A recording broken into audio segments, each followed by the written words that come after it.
നമസ്കാരം. മുഖ്യമന്ത്രി Pinarayi വിജയനെയും LDF convener EP. ജയരാജനെയും സംബന്ധിച്ചുള്ള ആരോപണങ്ങൾ പ്രതികരിച്ച് കൊടിക്കുന്നിൽ സുരേഷ്. പിണറായി വിജയൻ അറിയാതെ ഇ.പി. ഒന്നും ചെയ്യില്ല.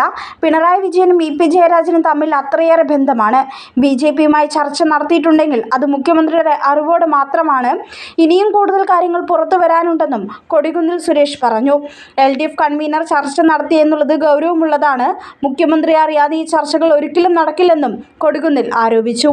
ഇ.പി. ജയരാജൻ BJPയിലേക്ക് പോകാൻ ചർച്ച നടത്തിയെന്ന ആരോപണം വെറും അടിസ്ഥാനരഹിതമാണെന്ന് മുഖ്യമന്ത്രി പിണറായി വിജയൻ പ്രതികരിച്ചിരുന്നു. വോട്ട് രേഖപ്പെടുത്തിയ ശേഷം മാധ്യമങ്ങളോട് പ്രതികരിക്കുകയായിരുന്നു അദ്ദേഹം. എന്നാൽ തന്റെ കൂട്ടുകെട്ടിൽ ജാഗ്രത പുലർത്താൻ ജയരാജൻ ശ്രദ്ധിക്കണമെന്നും പിണറായി പറഞ്ഞു. ഒരുപാട് സൗഹൃദമുള്ളയാളാണ് ജയരാജൻ.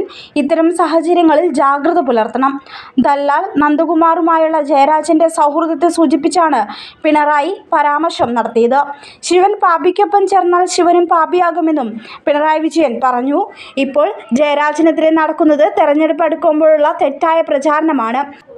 അതിനെ അങ്ങനെ കാണാനാകൂ എന്നും മുഖ്യമന്ത്രി പറഞ്ഞു.